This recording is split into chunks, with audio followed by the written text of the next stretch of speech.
Hey y'all, it's Talia Janae, and welcome back to the Licensed Yapper podcast.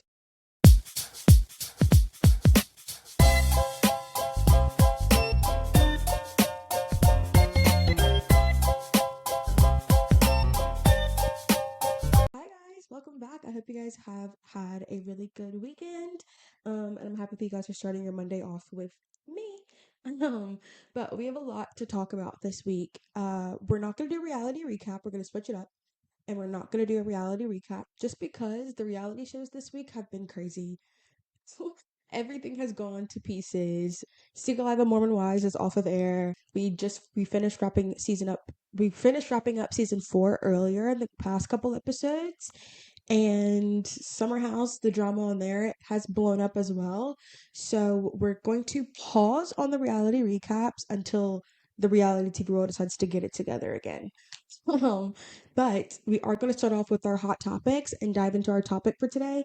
But the hot topic does have to do with reality TV. We're just not recapping the episode, if you guys get what I'm trying to get at. But the hot topic this week that's kind of been all over the place. And if you don't know about it, you're not on TikTok, you're not on the internet. I'm convinced because this has been absolutely everywhere. Even one of my best friends who does not watch reality TV has sent me over TikToks like, girl, what is this about? And I'm like, ooh, let me give you the rundown. So I'm kind of going to go and talk about that for all my girls who do love reality TV. And we're going to talk a little bit of that because that's kind of been the big hot topic that's been going on this past week, the past 2 weeks.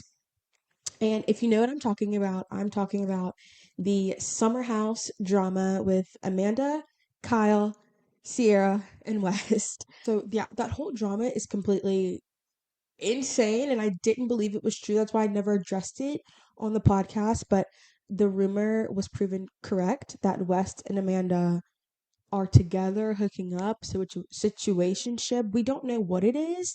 We just know that they've been going behind Ciara's back, and it's insane to me that, well, actually, first, it's not crazy to me that West has done this because he's West, right? And even though we were falling back in love with him and we were falling back in love with Ciara and West's connection and thinking that it was going to go somewhere, he's also a guy at the end of the day. He's a man at the end of the day, and you can't expect a lot.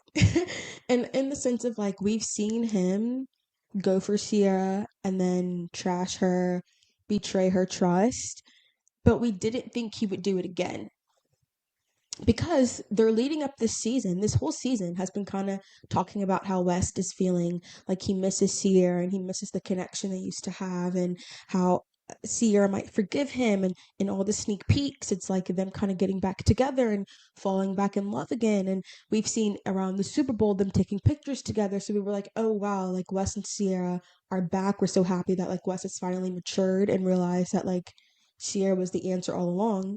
Newsflash, he completely brainwashed all of us and played all of us, fooled all of us, because behind Ciara's back, he was hooking up with her best friend Amanda.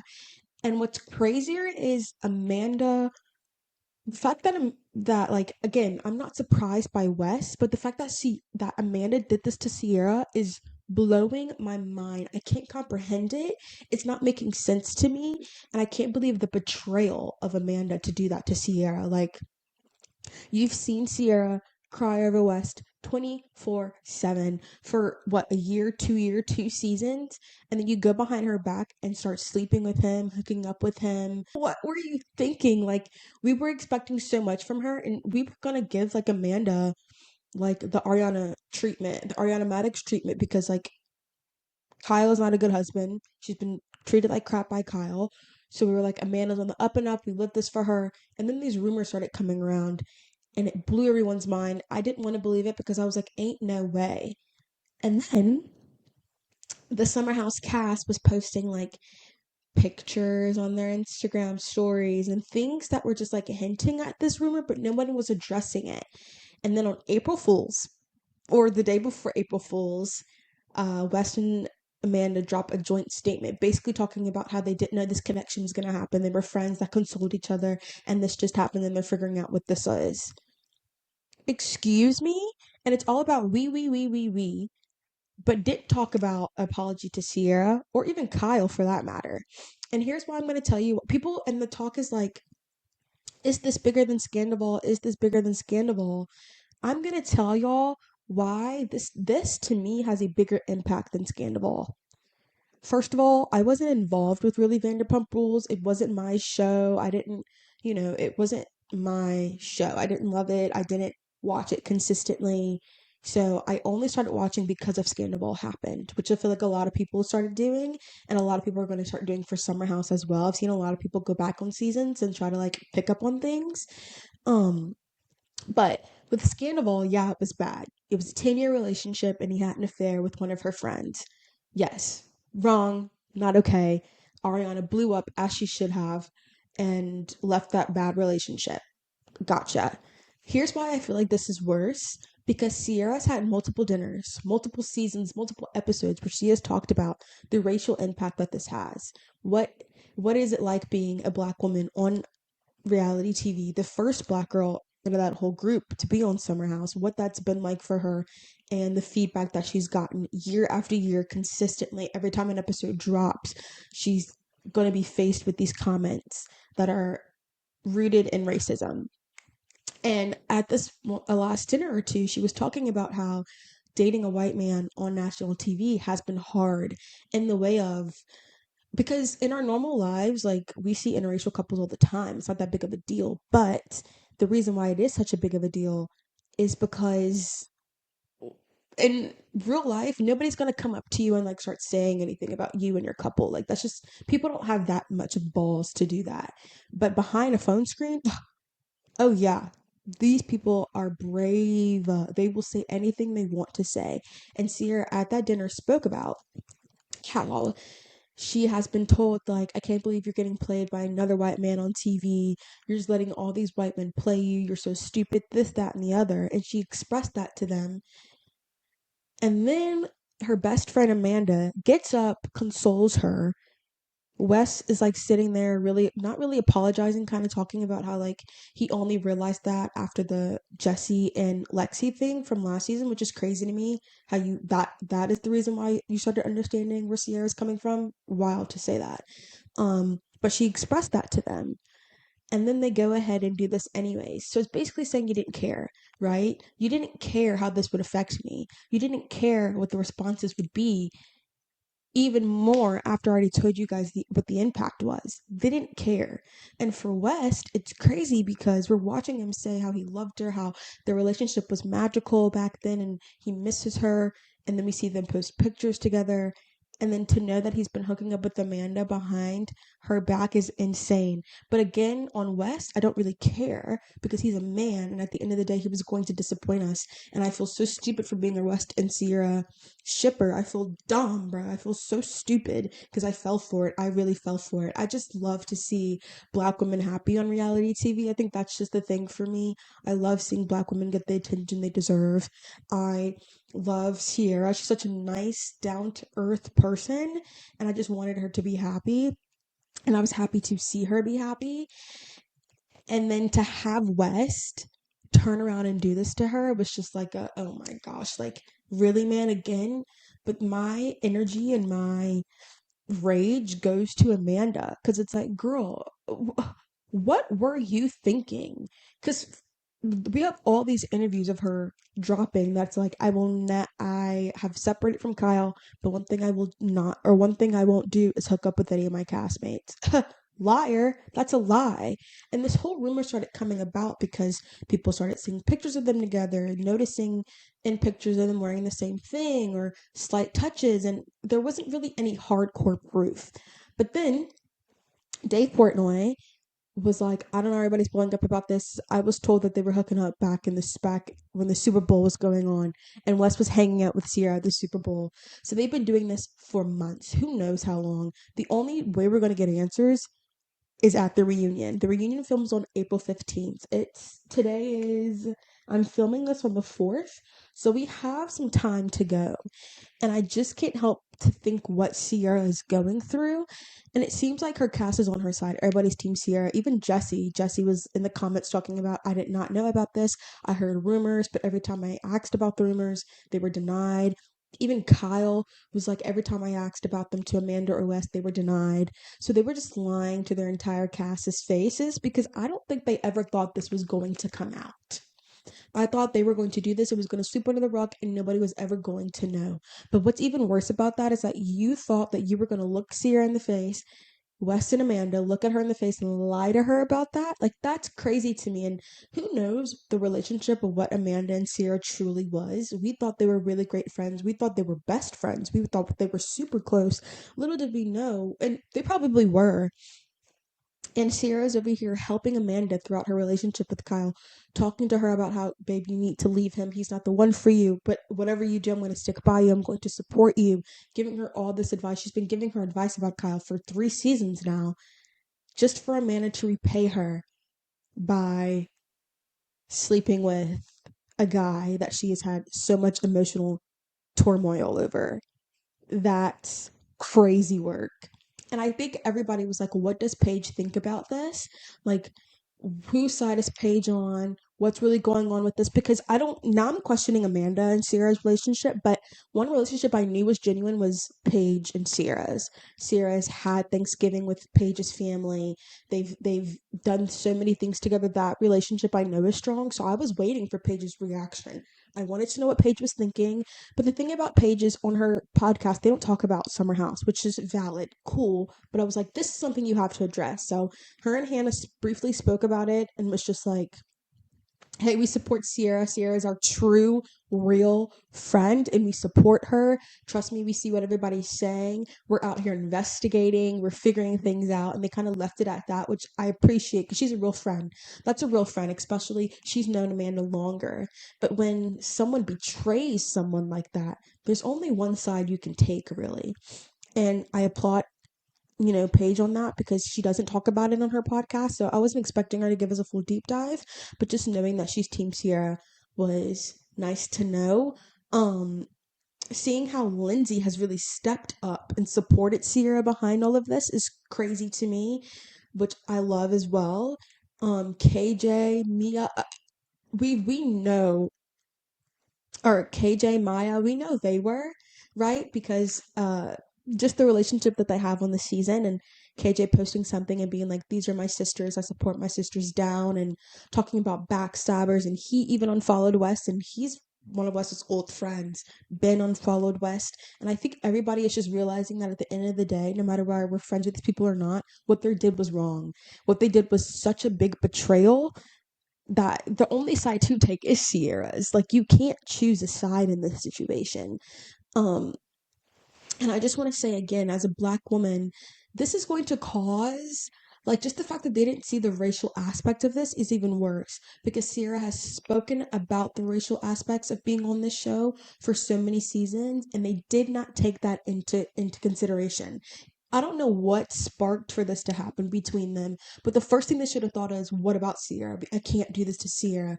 But no, instead they decided to be selfish and do what they did anyways, which I still can't believe that Amanda would do that to her. Like, she expressed this to you, she trusted you, and you betrayed her like that.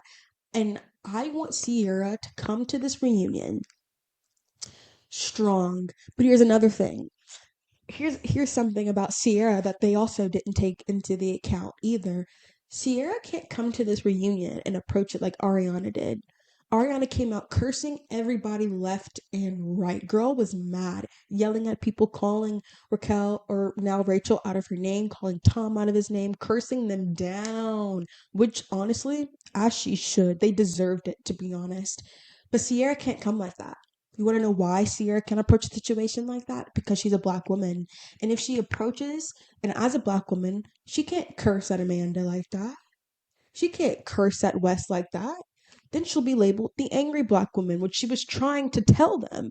There's certain ways that she can't come and approach things. Like KJ was talking about how Kyle blows up every single day. Nothing happens to him. I can't come on here and blow up as the first Black guy on the show. I can't do that. So Ciara can't come on that show, can't come to the reunion and be furious and cursing all of them out, because the audience is going to perceive her as an angry Black woman, and the sympathy is going to go towards Amanda and Wes. She can't do that, and they didn't take that into consideration either.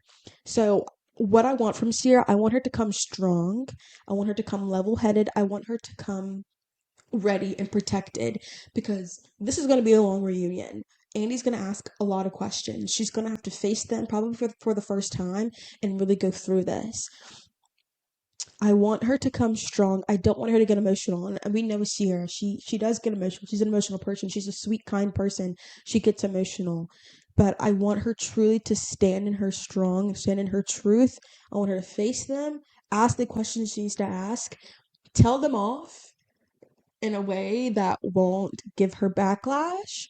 And I even hate that she even has to think about that, but she does. But I want her to tell them off in a respectful way because she can't go crazy, and I just want her to be strong. I don't want her to get emotional, and she will get emotional.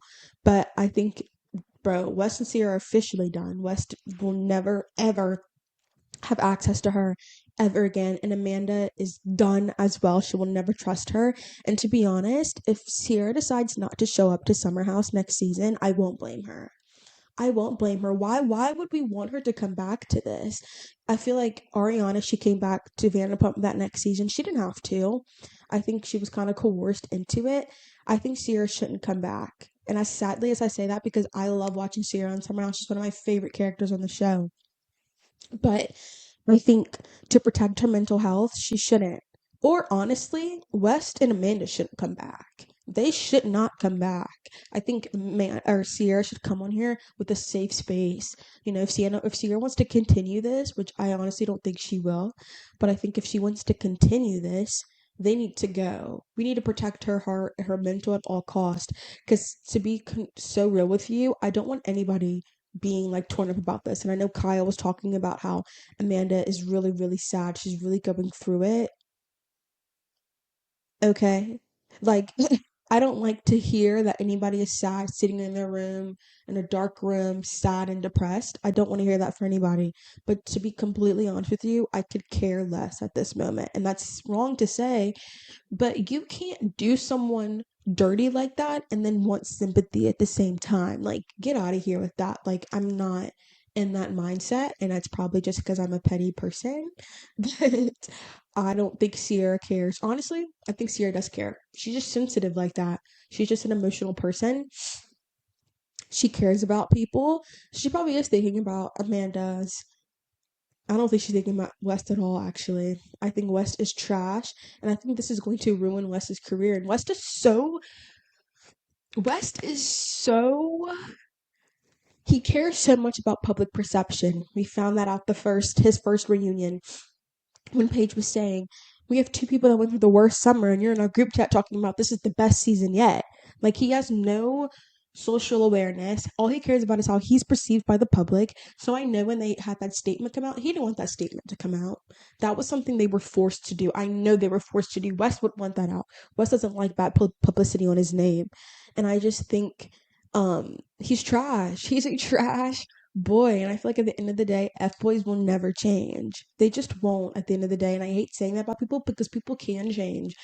But West is someone who has shown us his cards. He's shown us his hand before.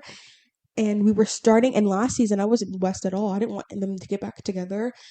But I think seeing what we were seeing in this season, we were fooled. We were fooled. He played us like a fiddle, bro. And now we're going to have to watch the rest of the season and see Ciara gain or give West trust back, then probably get back together when we know what this is going to end. We know how this is going to end. And that's what sucks even more. And now I'm going to be watching every episode with a microscope and watching how Amanda and West approach each other, how they interact. Because who knows when this started? Super Bowl was what, back in January? February? This has happened before then. I think this started happening after last summer, if I'm being so real with you. I think that's when it started, and they've been fooling everybody since then, which is crazy to me. I can't believe they pulled this off, honestly. Just knowing how close this cast is, I can't believe he let this get by us. Like, the betrayal is unreal. The racial aspects of this is unreal. And I think people aren't speaking about that for some reason. We're not talking about the racial aspect of all of this. And I just feel really sad for her. I feel really, really sad for her. And I can't believe that this is going on, and the whole thing is crazy to me. But and it's sad, honestly. I feel so bad for Ciara. I just know she's going through it right now, and I know she's trying to stay strong and put on a brave face. She still has to work and get out there. But I think Amanda and Wes better come to this reunion saying they're in love. They better say they're in love. They're getting married. Because was this worth it? Was this worth losing? Not even just such a good friend like Ciara, but losing brand deals, money. Because one thing I feel like everybody should do is protect their bag, protect their coin. You don't even care about that. Because if you did, you wouldn't do what you just did. You know? I would never. And here's another thing about me. I'm someone where, like, the second my friend calls dibs on a guy, I look at that person and he's not attractive to me anymore. That's just how it works. If we're in a group of people and I see a guy that I think is attractive, my friend thinks he's attractive, my friend openly voices that she wants to go for him, I will never look at him that way ever again. That's just how I work. So I don't understand what kind of girl Amanda is, but something's wrong with her. And I'm not giving her any sympathy. People are saying she's just going through a separation. She's trying to look for comfort and she fell into West. I'm not giving her that. I'm not giving her that. You knew the history there. You decided to do it anyway. You were being selfish. And that is what's completely wrong. You didn't even apologize to anybody in that post you put up. Like, I can't believe it. So watching Summer House this season, which I kept saying was my favorite reality show, is going to be hard. But we're going to still cover it. But it's going to be hard, and it's going to be through another lens because I know how this ends now. It doesn't matter how they edited this season. I know how this ends. So it's just sucks because Mormon Wives was ruined for me, The Bachelorette was ruined for me, and now this show is being ruined for me, and it sucks. But these are real people. I think we need to remember these are real people with real lives and real feelings, and the whole thing is messed up. It's so sad and so wrong, and I if I didn't make it clear, I'm Team Ciara, and I will stick being Team Ciara. And we need to protect her at all costs. But she's going up from here, babe. Don't worry about it. Like, she's literally going to get the Ariana Madix treatment times two, I think. And if she doesn't, shame on everybody, shame on the brands. I think she's really about to blow up, and we're gonna be happy for her. But this is crazy to me. Crazy. For today's topic, I talk about dating a lot on this because I think that's just the era that I'm in. I'm 23, so that is definitely in my brain of, like, who am I going to end up with? Who's going to be my person? Like, where is he at? What is he doing? That does go through my brain. I think at this age it's just natural for it to. But as I've also been trying to build my relationship with Christ and really dive into that and really, make sure that is secure and tight relationship, I've realized dating and my relationship with Christ go hand in hand because um, I think I talked about my type and what I find attractive in a guy, qualities, looks, personality. But I think one big thing that is probably the most important to me at this moment in my life, and probably the rest of my life, is wanting to be with and ending up with a man of God. I think that's really, really important. And I think while I'm going down my journey, in my relationship with Christ, which is not easy, y'all, it's hard, but I'm doing it because, um, I know it's something that I have to have. And what is life without him in it, But I think me and my friends talk a lot about that. We talk a lot about, praying to God and asking God for what we want in a man. But I think one of the main things is him being a man of God, him having the fear of God in his heart. And that is something I need in a guy. Um, and is probably one of the most important things out of everything. And I told my friends, I told my girls this. I was like, I pray every night in my prayers now. I put what I want in a man. I ask God for a man of God, a man with structure, a man with dominance, and a man with swag. He's got to have swag. I've got to have that. That can't be left off the list. I have to have a guy with a little bit of oomph to him. I just do. But the first thing is obviously a man of God. And I want to talk about relationships with God definitely in the picture. Um, because I don't think I've ever had that before. With my past relationship, he was a Christian, I think, in the sense of he believed in God, but he didn't go to church, he didn't read his Bible, like that just wasn't something he did. I don't even remember if he had a physical Bible. I just know he just didn't. That just really wasn't something he did quite often. It wasn't something that was a big part of his life. Um, and I remember even at this time I wasn't really deep in my word as I am now, or I wasn't really in it the way I am now. And I remember telling him like, well, that's something that I really want because I want to raise my kids with them going to church. That's how I was raised, so I want to do that. And I was basically kind of telling him, especially towards the end of our relationship, how this is a really big deal for me. I want a guy who's in his word because I just think that's just really important to me. I want a man who's reading his Bible. I want a man who's like that. And I feel like basically telling him like I need you to step up in this area because if you don't, I don't see a future with us. Um and I remember he started to, but the reason he was starting to was for me. It wasn't for God. He was trying to read his Bible and he never read it alone. He only read it when I was reading it with him, which was a red flag.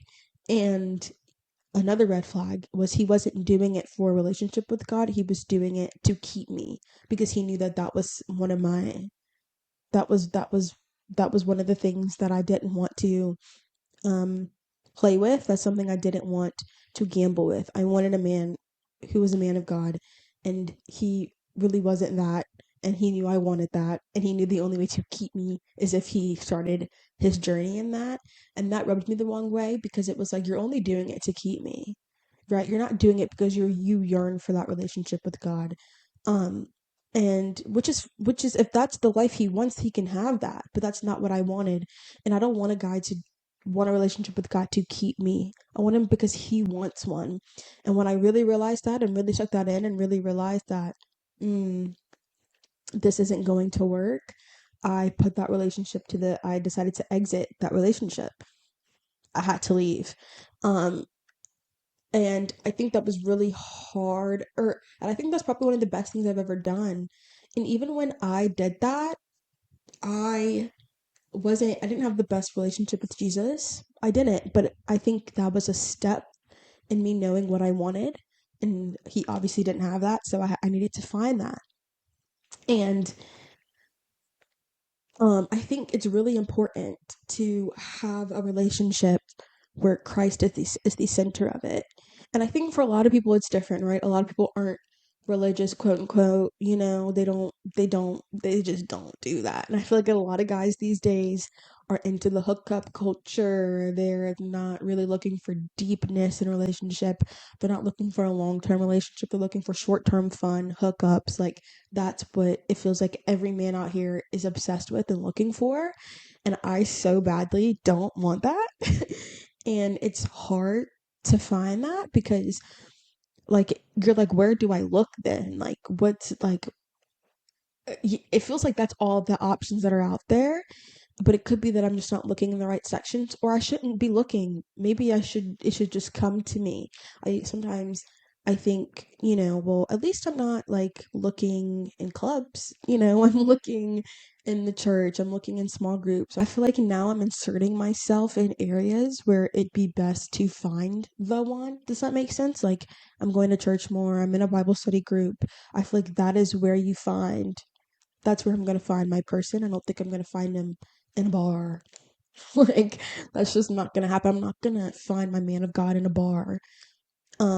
And I think that's really important. And I think me and my friends have talked about that a lot of like wanting a man. Like I know one of my friends, she talks about like, I want my man to pray over me. I want my man to pray with me. And that's very important. I think wanting a man who is dominant in that way is also a plus. I've talked about wanting a dominant man, but wanting a man who leads and pushes us to a better relationship with Christ is probably the most attractive, best thing that a man could do. To pray over me is crazy. I've never experienced that before. And I think it will be amazing to find that. A man who is deeper is probably deeper in his relationship God than I am, so he can lead me to a better place. I think but we both need to have that structure. We both need to be yearning for that relationship with Christ. But I think it is on the man in the way to really lead the relationship in that way. And I think that's really attractive. And I think that's one of the things that I'm looking for. I'm looking for dominance in a man. I also want dominance in a man when it comes to Christ. I want him to take his relationship with Christ seriously, and make sure that I'm going down the right path with him. I think that's very, very important. But one thing a friend of mine had said, which caught me off guard. I'm not gonna lie. My friend Tiana said this. Hey Tiana. But I think Tiana said this. I think she said, we're looking for a man of God. Like, we're looking for that, right? That is something that we want and that we're looking for. But are we the woman of God that he needs? Are we the woman of God that the guy out there that we're looking for? We're looking for him, but are we ready? Are we ready in our relationship to find him? And that made me take a step back. And I was like, oh, because I personally think I'm perfect. I'm just playing. Like, why wouldn't I be ready? But I think that's a great question to ask ourselves. Like, especially as Christian women dating in this world, we're over here talking about we want a man of God, we want a man of God, we want a man of God. But are we in the relationship with Christ? Are we in that right spot to be looking for him? Are we ready for him? Are we ready for him? And I think that's a really good question to stop back, to look back, look at yourself in the mirror and say, am I ready to meet him? My man of God that I'm wanting so badly, am I ready for him? We always talk about, is he ready for me? The things he needs to do, the things that he needs to step up on. Because, we all think men are crap. And we think men need to prove this to me and this, and the other, which in a lot of those ways it's true. But it's taking a step back and thinking, am I ready for him? Am I in the place I need to be in my relationship with God to meet him, to be with him, to build a relationship with him? That caught me by surprise, guys. And I had to realize and think about, like, I don't know if I'm in that right place, right? I don't know if my relationship with God, and I feel like is will never be perfect, but is at the right place for me to even incorporate someone in there. Because being in a relationship is a serious thing. And I'm like, whoa, like, am I ready for him? Am I at the place with my relationship with Christ that is worthy enough even for that relationship? And I really had to think about that, and I had to be like, I don't know, I don't think I am. I think I need to dive deeper in my relationship with Christ, um really truly give myself and surrender to him. And if I can't surrender to a guy before Christ, you know what I mean? So that is something that's very, very, very, very it takes you back a little bit, because one thing we all don't like to do is criticize ourselves, right? People can criticize us and we can tell them off, but to have us take a step back and look at ourselves, like, what's wrong with me? But that was a really good point. Like, am I or the woman? Am I the man? Am I the woman of God for him? He could be in a place where he's ready, and my man of God, let's just call him Bob. Bob could be great, man. He has everything I want. He's my type to a T. He's got the swag, and he's deep in his relationship with Christ. And God knows that Bob is going to be the man for me. But if I'm not there yet, then he's not going to give me Bob.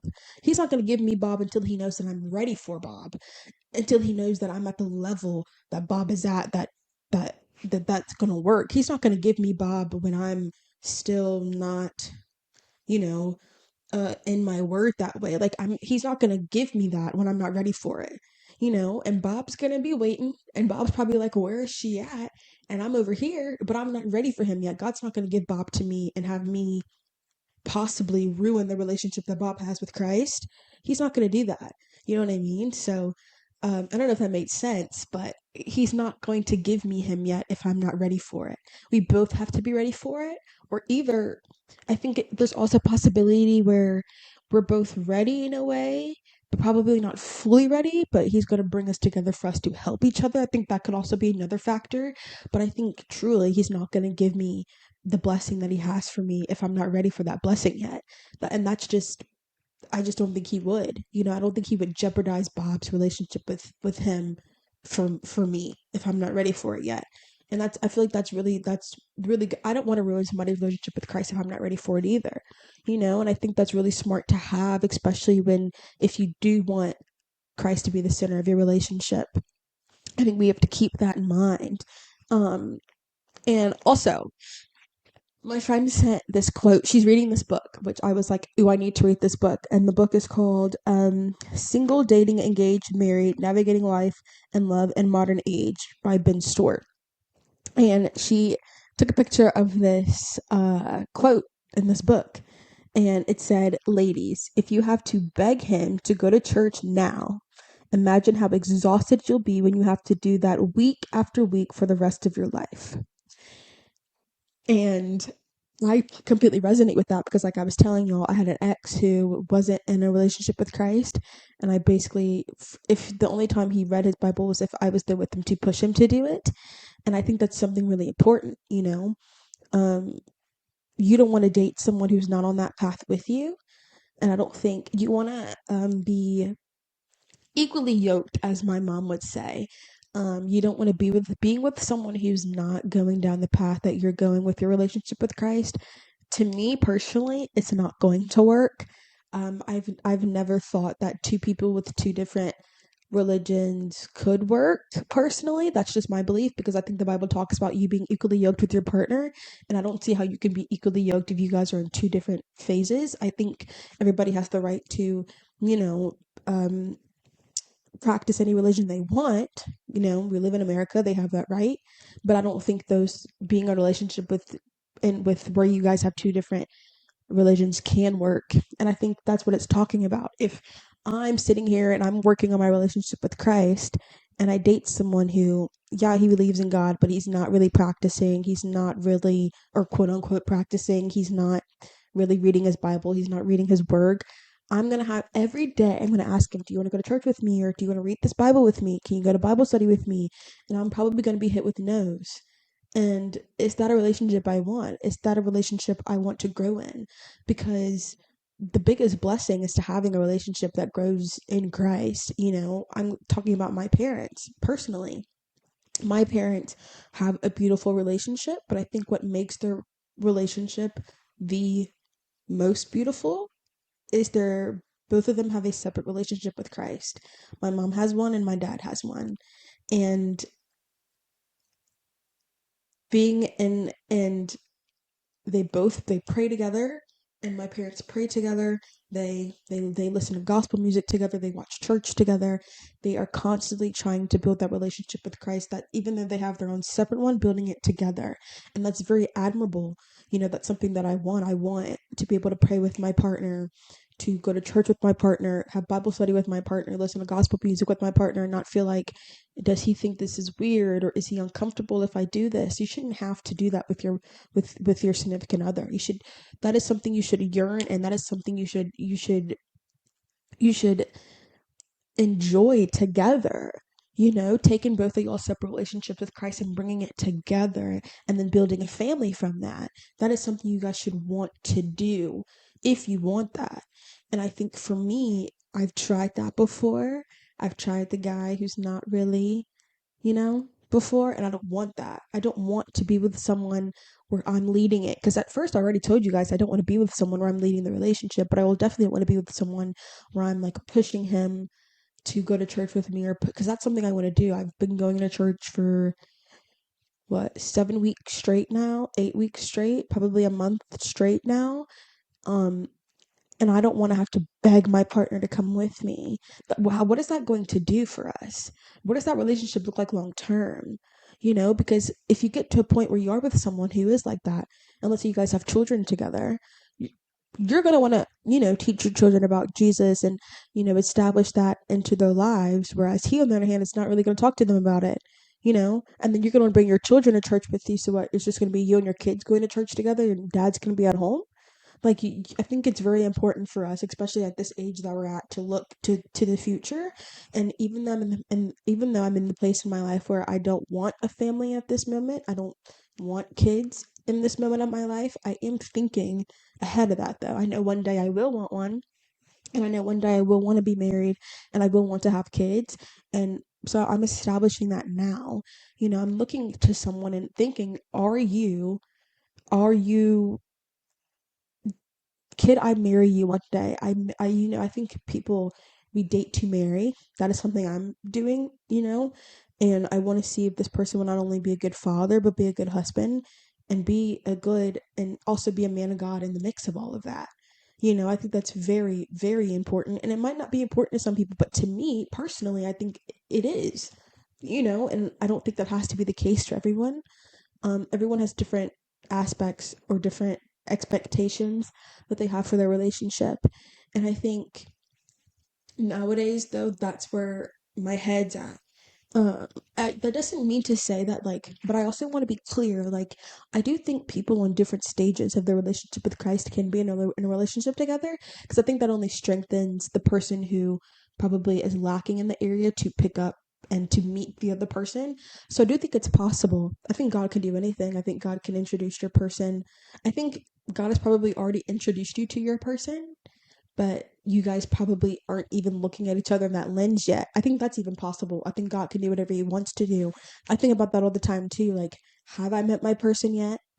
And we just haven't like looked at each other in that way yet. But then I go, nah.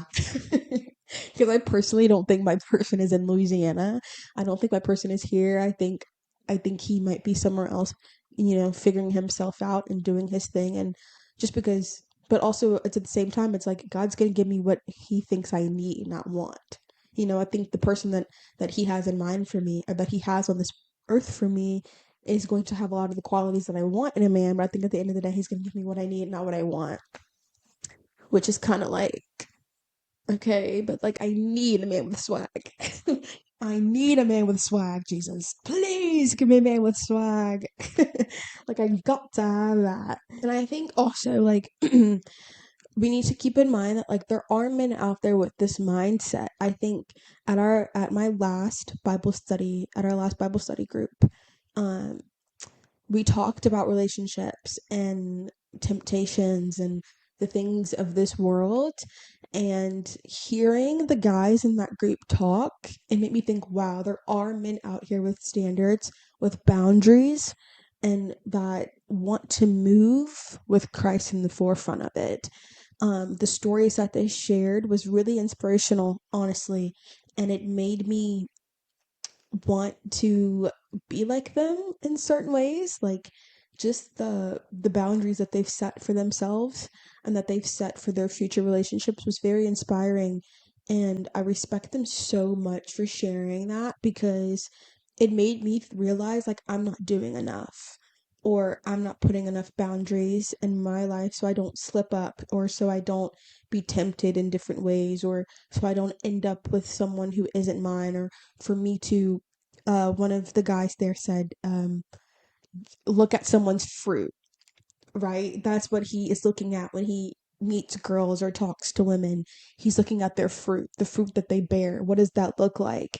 And that's something kind of my mom used to say, which is like, test the spirit by the spirit, in the way of like, you look for someone's fruit, look at someone's fruit in a spiritual aspect, and see if they're the one for you in that way. I think that was really, to hear a man say that was really like, whoa, like they were speaking facts.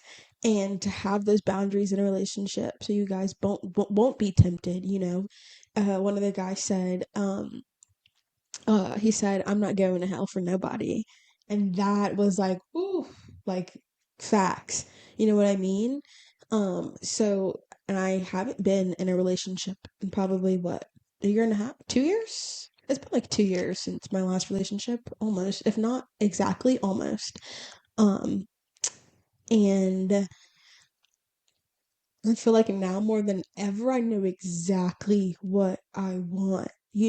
And being in church every weekend and going to Bible study, it's even increased what I want, and the standards that I now have, but also the standards for myself. I want to be ready for him. I'm not building my relationship for a relationship, but I'm building my relationship with Christ so hardly for myself, honestly, because I need that Jesus in my life. I know I won't be anything without him, and I need him and I love him and I have faith in him. So I'm doing it for me, but I also want to be ready for whoever God has for me, you know? And I think that's really important. And I think um having or in surrounding yourself with people who have those same mindsets, surrounding yourself with friends who are looking for the same thing. Me and my friends talk about this all of the time, about like being better women for our relationship, but also looking for men with the right fruit, with the right spirit, with the yearning for Christ. We're looking for that as well. And I think having friends that are on that same path as you helps you. So I think I'm at the point now where it's like I'm not really looking. I wouldn't say I'm looking. I'm out on the prowl. I actually deleted Hinge the other day because I was like, you know what? I don't need to look. I think at the end of the day, whoever God has for me, he will be for me, and he is already set for me. I'm already claimed him. You know, spiritually, he's already claimed to me. And I think I'll meet him when I'm ready, and I think he'll come into my life when I'm ready and when he's ready and when God says it's time. And so I'm letting go and letting God, which is hard. And I think as a Christian, we all understand that is hard to do, to let go and truly let God take take on with your life and really giving him the reins.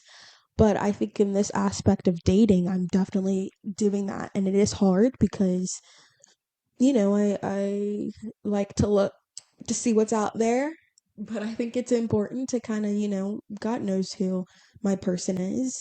And, you know, and he will come into my when I'm ready and when he's ready. And when we do meet each other, I think it's going to be instant. I think it's going to be an instant no that we'll both know, like, this is something right is here. Like, I've never been in love with anybody either. And I've never experienced like an immediate connection with someone. I just haven't had that. Like, some people are like, I just knew. And I'm like, how did you know? But I've just never experienced that. But I think when it's the man that God has on this planet for me, I think when I meet him, I think I might know. Or I might not, and I might grow to know. I don't really know. I think God works in mysterious ways, actually. So who knows if I'll know? But I think it'll make sense to me. I think that's what I'm trying to get at. When I meet him, I might not immediately know, but I think it'll make sense. Like, I get why God put you in my life and why God, you know, aligned our spirits to be together. And I can't wait for that. I can't wait to have a relationship that my parents have in that way. If there's one thing that I look at my parents' relationship and think I want that, it's that spiritual connection. It's that connection with God. That seeing that growing up, I've seen it my whole life, you know, and I continue to see it. And that it's something that I yearn for. I yearn to have a man in my life where we connect on every aspect. We have so much fun together. We laugh hysterically together. But most importantly, which I'm becoming to realize is the most important thing, is that we both love God, and we both yearn for that relationship with God. We both yearn to deepen our relationship with God, and we want that together. And I think that is the most important. And having a man that wants you to be saved, that wants you to get to heaven, keep that man if he's that man, you know. And I think that's important. And I think as I'm getting older, I'm realizing what's important and what's not. Um, and that's one of them, you know. A man having swag is also another part too. I told that to my friends and they thought that was so funny, but I'm like, y'all, I'm being serious. I need a man with style. And I think if there's one thing, and God probably won't give me, God might give me everything on my list that I want. He probably won't give me, but the one thing I know he'll add on there is swag. He'll give me a man with a nice sense of style. I know he will, you know. And I think for me, um, I think sometimes also it's kind of hard to see if, you know, God's working in your favor, if God's listening to your prayers, if God's listening to you talk about the man that you want and you haven't gotten him yet, and you're just like, why? And I think we all get in that space where it's like, where is he? And he's probably thinking like, where is she too? We're probably having the same thoughts. But at the end of the day, we have to realize we're probably not ready yet. I also think like God puts us in the right place at the right time.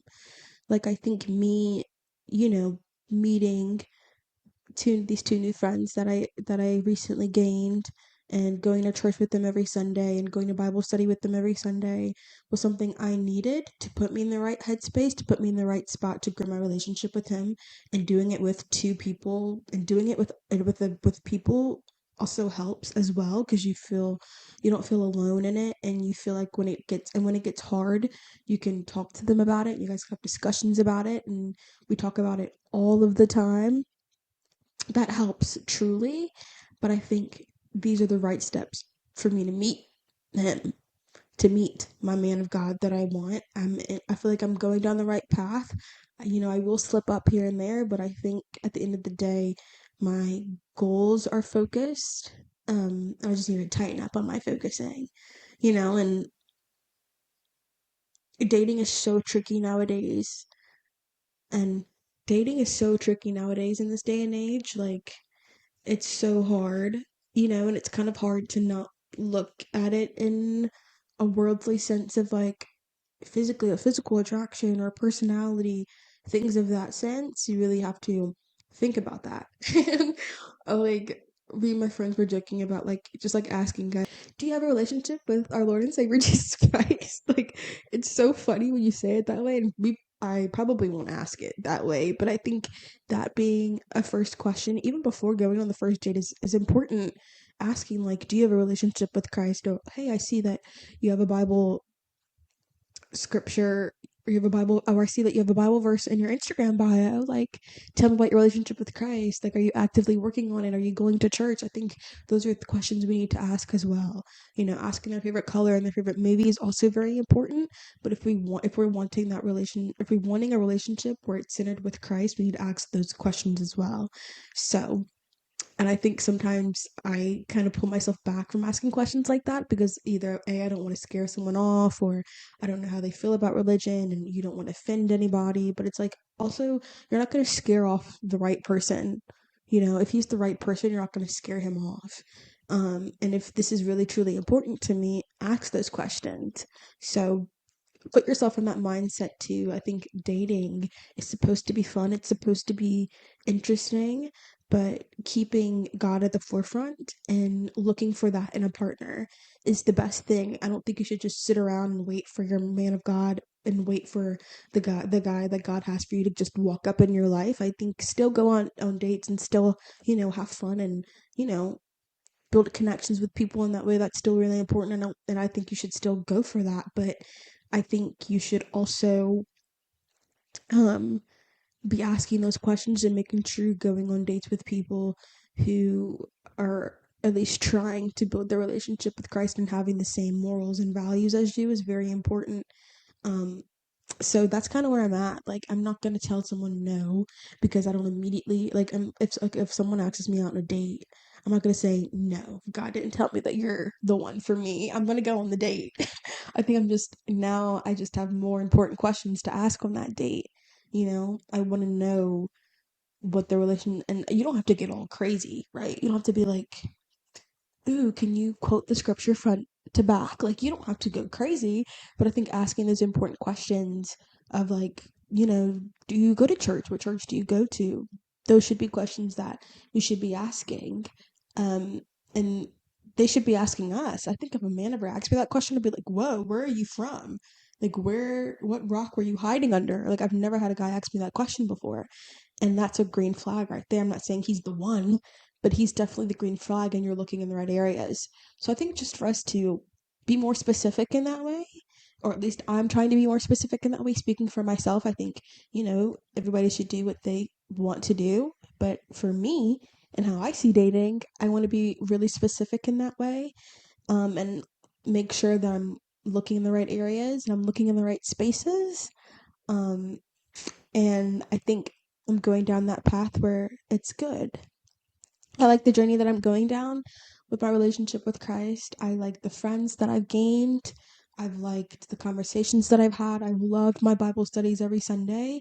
So I think I'm on the right track. And I'm, again, to not do it for a relationship, but I'm doing it for God, and for me. And if and having that relationship come with that is a bonus. So yeah, that's what I wanted to talk about because I feel like that's kind of been on my brain since last Sunday. And with everything that we talked about last Sunday, I feel like this would be a really cool topic to talk about for all my Christian girlies out there who are really looking for the man of God and looking for a relationship that's centered in Christ. I thought this would be fun to talk about from my perspective and my thoughts on it and how I'm choosing to approach dating now. Um, and yeah, and I think this was a really important, conversation to have. And I want to start talking about my faith more on my podcast. I kind of like it to be private and like it to be kind of my thing. It's not because I'm ashamed of it. I think it's just because I think all of our relationship with Christ is different and with God is different. But I want to be more open about it, talk about it more. I feel like we can all learn something from each other and grow. So expect more chats like this in the future. Thank you guys for listening to this week's episode. If you guys have any suggestions of what I should talk about, anything you want my opinion on or my advice or anything of that sort, just leave me a comment, a DM, text me if you have my number. Let me know in any way possible if there's anything you guys want me to talk about, if there's any advice that you want from me. Not saying that I'm the best at giving advice, but I think I give pretty good advice. So I would love to share that and have those personal stories and thoughts on here. Or there's anything you guys want me to touch on or talk about, please, please, please let me know. I'm very open and I want to hear what you guys are thinking. But yeah, thank you guys for listening. I love all of you guys so much. Have a blessed day. Bye, guys. Pieces and blessings.